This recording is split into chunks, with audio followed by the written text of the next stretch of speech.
Hello and welcome to New Jersey Politics with Laura Jones. I am Laura Jones and we are so happy you can join us today. The summer season for the Jersey Shore is right around the corner. Cape May is known as America's oldest seaside resort. The beautiful beaches are complemented by those gorgeous Victorian homes, B&Bs, hotels, shopping, and restaurants. So what does it take for a Jersey Shore town to suddenly double or triple its population? The mayor of Cape May, Zachary Mullick, is standing by. First, though, May is Mental Health Awareness Month, so it's only fitting that we talk about the mental health crisis among our young people that they are facing in New Jersey and across the country with depression, anxiety, and mental illness.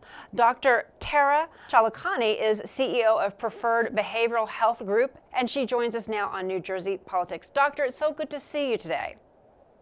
Good morning. Likewise, Laura. Thank you for having me. Oh, we're happy to have you here. So can you tell us a little bit more about what your organization does in New Jersey to support behavioral health for children and teens? Preferred Behavioral Health Group has been providing quality and compassionate behavioral health care to New Jersey for over 45 years. Our footprint is in Ocean and Monmouth counties. However, we do provide services in 14 of 21 New Jersey counties. So our expansive continuum reaches almost 30,000 individuals a year, but particularly for children and adolescents, we provide an entire array of services from traditional outpatient and psychiatric services to day programs, crisis response. Really, you name it, we do it. Yeah. Well, I've read some really disturbing statistics in our post-COVID world.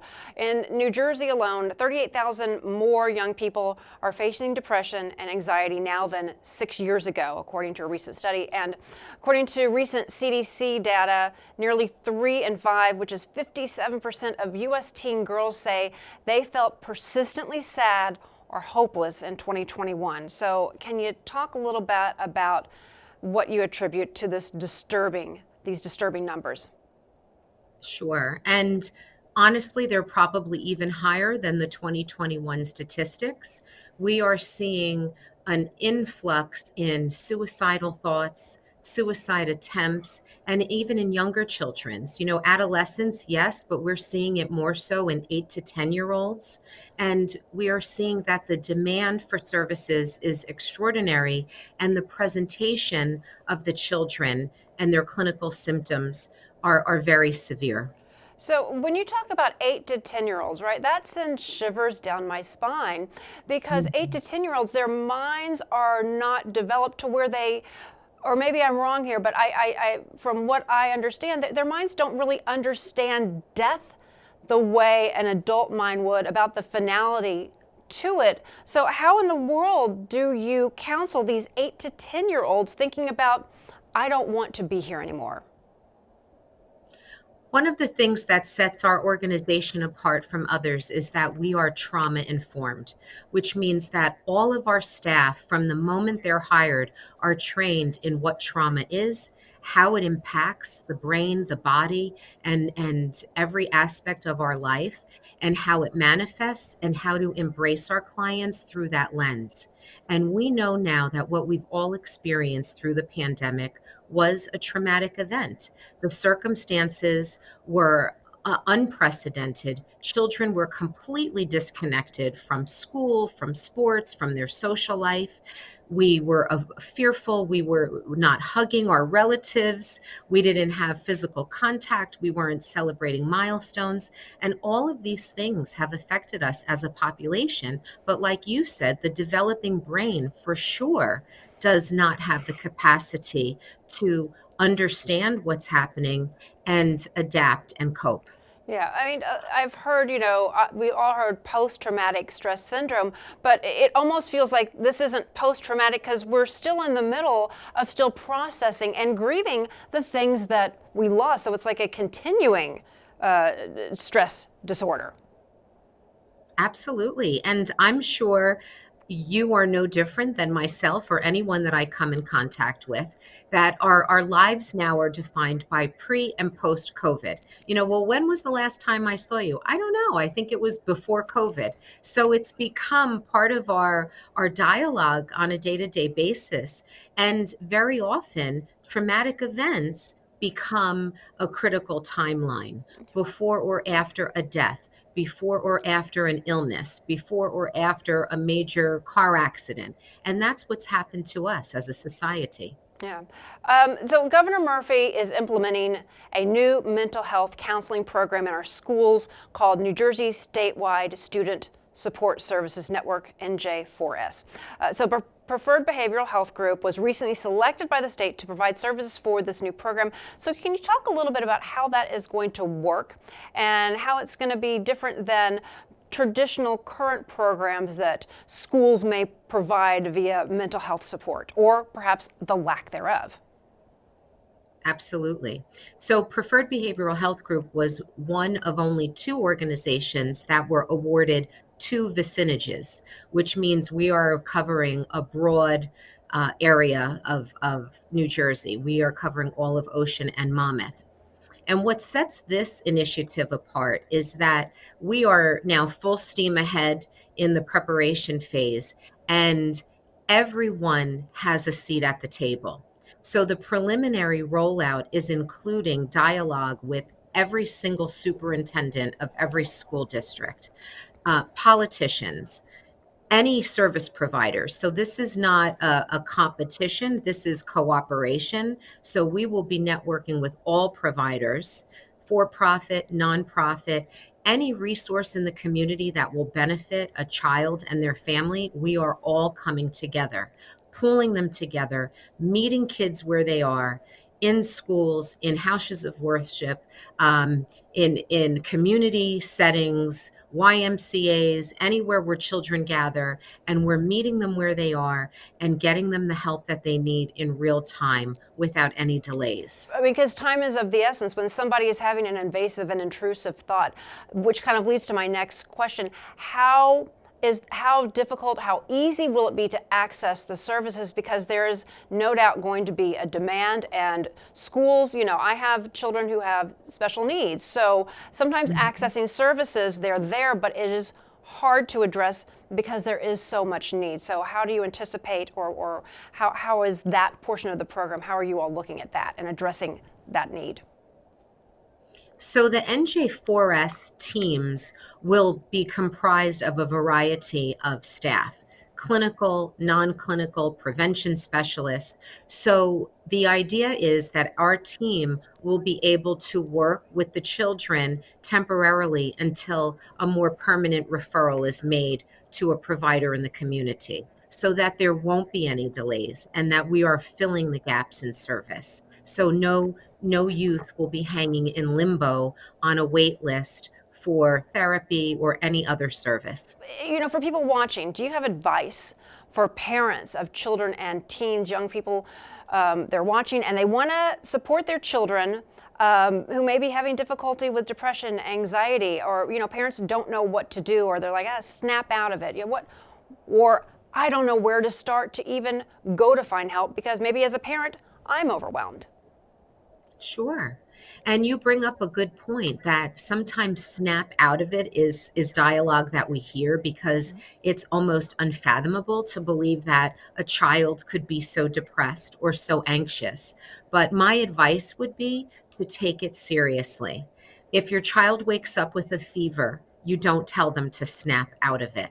So think of it as the same, because there is no difference. Health is health, whether it's physical or behavioral. So if your child is not seeming happy, or they're not interested in doing things that they used to do, and they seem sad, then address it as what you see. Don't dismiss it. Don't say, oh, snap out of it, or just go outside, or, we can't dismiss it, because like I said, we're not going to dismiss a fever. We're not going to dismiss strep throat if somebody needs antibiotics. So we can't be dismissive of mental health issues. And yet there still is, for some people, a stigma Or some people might think, oh, well, that's going to be perceived as a weakness. And then maybe if I speak up, I'm not going to be looked at as somebody for this particular program I'd like to do. Or, oh, well, maybe they won't let me try out for this team or what have you, right? Because there is a stigma. And young people don't want to be perceived as weak or vulnerable. So that's really hard getting past that. Sure, sure. And that's why having May as Mental Health Awareness Month is so incredible. And in my world, every day is Mental Health Awareness Day, but I am really inspired by this program and others that are really putting emphasis on it, because if it's on people's radar, they're going to do something about it, and they're not going to feel hesitant to acquire help or speak up if they're not okay. Yeah. So as we're closing out here, do you have any final thoughts, any message? If you're starting to feel things aren't right, and we are coming up to summertime where people may not have access to their schools, where would be the best place to go to get help? What can people do if they're feeling it and they may not be in school? We are coming up on summer. Absolutely. So, Preferred Behavioral Health Group is here to serve all of New Jersey, because even for outpatient, we can provide virtual services, so we can be a point of contact to help people. There are local organizations like NAMI, NAMI, the National Alliance for Mental Illness. They're a national organization. Many counties and states have mental health associations. So, a quick Google search should be able to get you the help that you need. I also encourage parents to go to your pediatricians, because they're always a good point of contact. And that's also something we're looking to do, is bridge a gap there, because very often if a child is in therapy, the pediatrician doesn't know about it, but they're also a good point of contact with referrals for their patients. Just letting somebody know.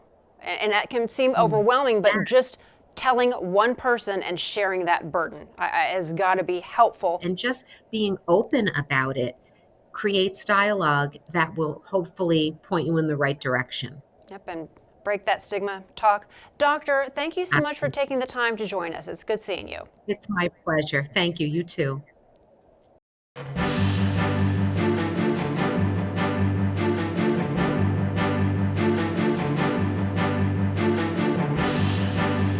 The countdown to summer is on. Memorial Day weekend is just around the corner, and our shore towns are gearing up for a major influx of visitors and vacationers.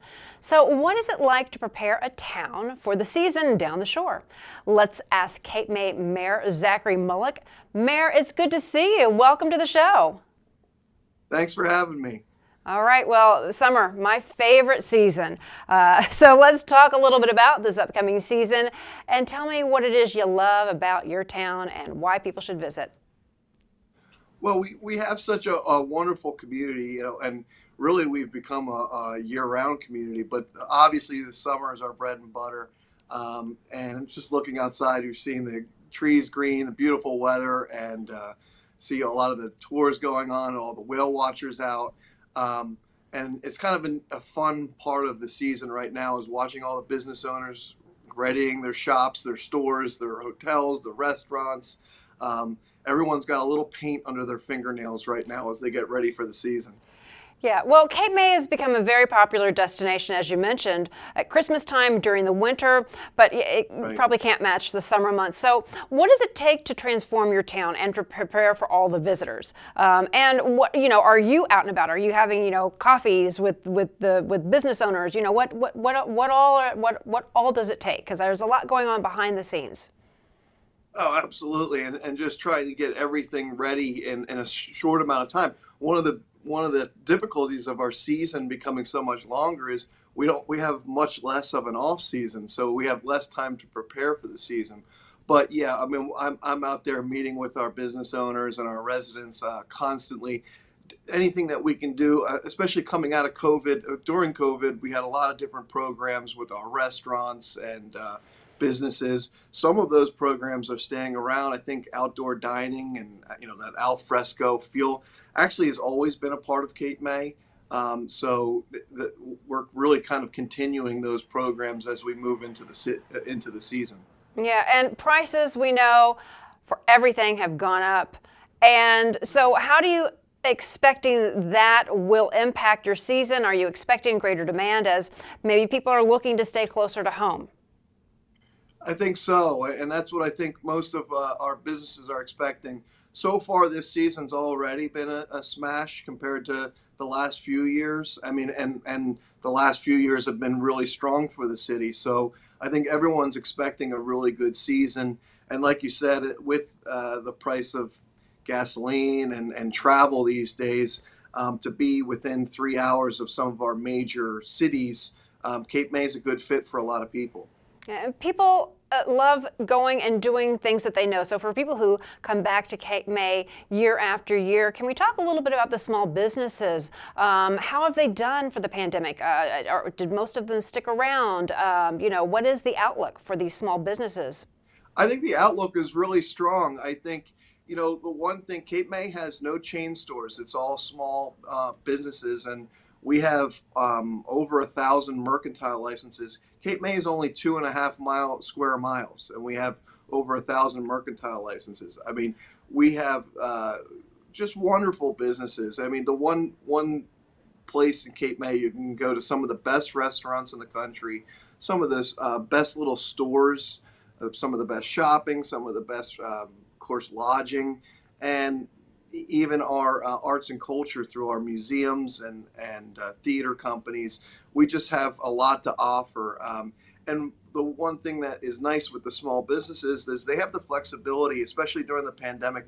They made very quick changes that other towns weren't able to make as quickly as Cape May. We really have the entrepreneurial spirit in town that it's fun to watch. Right. And then some of the businesses do just kind of lend themselves to outdoor dining, to more outdoor dinings, taking over parking lots. People do enjoy being outside. Now, it's a very special place to visit, and you touched on a couple of things that maybe people who haven't visited don't realize there's more than the beautiful Victorian homes and the beach. So can you talk a little bit more about some of the other things that people can find? You mentioned theaters, for example. Sure. We're proudly the nation's only National Historic Landmark city. So we're the only National Landmark city in the country. So our architecture and our history are so important to us. But there's other towns that have good history and architecture, maybe not quite so much as Cape May. But there's other towns that have beautiful beaches. We have wonderful beaches. But I really do think what separates us is our community and some of that arts and cultural that you just don't have in other towns. We have two theaters, equity theaters in Cape May, Eastland Theater and Cape May Stage, and it's just it's really neat that you can go to the beach, go to a wonderful dinner, go see a show all in one day, and I think all of which are just top notch in the city of Cape May. Mac at the Physic Estate has done such a wonderful job. They do the trolley tours in Cape May as well. And I mentioned the Harriet Tubman Museum, which has been just such a wonderful addition to the city of Cape May and preserving a part of history that had kind of gone forgotten in our town, and frankly, a part of history that's been forgotten in a large amount of our country. So to see Cape May kind of reestablishing and celebrating different Black history, our shared history, is really, really cool, and it's just exciting in our town. I mean, just our location between New York and Philadelphia, there is so much history and there's so much talent as well. So to be able to, like you said, go to a show or to tour a museum, that's not what people always think of when they're thinking about going down to Cape May or over to Cape May. Right. We just have such a wonderful mix of. You can never be bored in Cape May. That's one thing. And again, that's happening year round now. I mean, it really used to be from Memorial Day to Labor Day. And now, when we're trying to do road work as the mayor, people are saying, hey, how come you're doing that in February? Well, they wouldn't have said that not that long ago. But now, it gets harder and harder to figure out, hey, when is our actual off season? Yeah. You really don't have much of an off season. No. Yeah.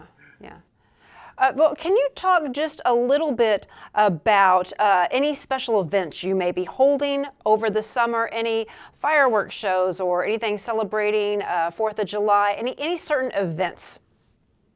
Sure. So, of course, just coming up now, of course, will be Memorial Day, and we have some beautiful events at our Soldiers and Sailors Park in the city. One year we had the governor join us not that long ago, and it really is a very nice event. Um, and I think our Independence Day parade is, I think, about as Americana as it gets. We have a wonderful baby parade beforehand. And it's just something really special. Congress Hall, in partnership with the city of Cape May, put on a wonderful fireworks display on July 4th. And I have to say, I think for anywhere you could be in the country, Independence Day in Cape May is right at the top. It's a lot of fun. Everybody jumps in, and it couldn't get any more American than Independence Day in Cape May. Yeah, if people haven't made plans yet for the summer, is it too late? When are the best times to maybe try and slide in? If you have a day here or a weekend there, or even perhaps middle of the week, because some people make their plans, a year or more in advance because they know what they like to see and they enjoy coming down. So, is it too late? No, it's never too late in Cape May. Especially during the week, really, if you get the opportunity to even maybe do a Sunday through Monday or something like that, the during the week, the city of Cape May definitely has openings. And I have to say, September is probably the most beautiful month in the city of Cape May. And certainly we still have openings in September. So we always have room. We're a very welcoming community, so come on down. So where's the best way to find out information? Is it website? Is it just kind of going and letting the universe show you, oh, here's stumble upon this restaurant? Where can they go to find out the best information? CapeMayCity.com and DiscoverCapeMay.com are two wonderful assets that we have. Our Chamber of Commerce here in the city does a wonderful job, and they're just a phone call away. I mean, they're very. They pick up the phone. They're a great resource, and the nice thing with them is when you're wondering if there's any availability, they're in constant contact with our businesses. So just check out our local Chamber of Commerce. They're a very wonderful resource. Oh, that's great information. So go to the Chamber of Commerce. They've got information, because sometimes people will look online at a hotel and say, well, I want to stay at this hotel. Oh, it looks like it's booked. So go to the Chamber of Commerce. They've got the back door, or some other ways to enjoy the town. That's right. Yeah. Do you have any movies filming there right now? Because I know that when we talked around the holidays, and there are, because Cape May does look like something out of a Hallmark movie, and you joked, well, I think, yeah, we have had some Hallmark movies filmed here, or Lifetime movies filmed there. Any productions going on there right now? There's a couple. I'm not supposed to talk about. Oh, them, okay. I won't put you on the spot, but that certainly brings in jobs and excitement and infuses, because you've got to be able to repair your roads and keep those beaches clean. Right. Yeah. No. Absolutely. And I really think there's going to be some pretty big pretty big movies coming up here. So I wish I could say, but it really, I think, actually, as you know, in New Jersey, film has really increased, and they've discovered Cape May, so we've been getting more and more phone calls on filming in Cape May. So it should be very interesting to see what's coming out soon. Yeah, sometimes when you live in a town, you appreciate it, but you don't always enjoy it. What is your ideal? Like, what are some of your favorite things to do that, again, may not get as much? People may not know about it as much. I love boating, so I will boat all around Cape May. People laugh when they see the mayor paddleboarding past the Lobster House. I'll do that, and I do that with my family. I have 3 kids, 9, 6, and 4, and they all love boating. So I love that. I love riding my bike around town. Cape May is a very pedestrian and bicycle friendly community, so that's really the best way to see the town. It's like I said, it's a small town, so you can get around on a bike and walk very quickly. And my wife and I love trying to sneak out and go to a little local restaurant. If we can get 2 hours of a babysitter, we love to sneak out. And One shout out is Washington Inn, is only a half block from my house. That's a wonderful restaurant, so we'll try to sneak away to there as much as we can. Yeah, so again, for people who haven't been down there, your best advice is just to come and see it. Come and see it. Cape May is you could never see everything in a day. People have been coming to Cape May for generations, and they're discovering new things. I mean, that's one beautiful thing about the city. You could go to the lighthouse one day, or you could go boating and fishing the next, or golfing. I mean, we really offer so many different activities and things to do. Yeah, well, I haven't made my summer plans yet, so I just might end up showing up in Cape May. I've been taking notes of all the good places to go hang out. Okay, perfect. You're welcome. Give me a call. We'll make some better suggestions to you individually too.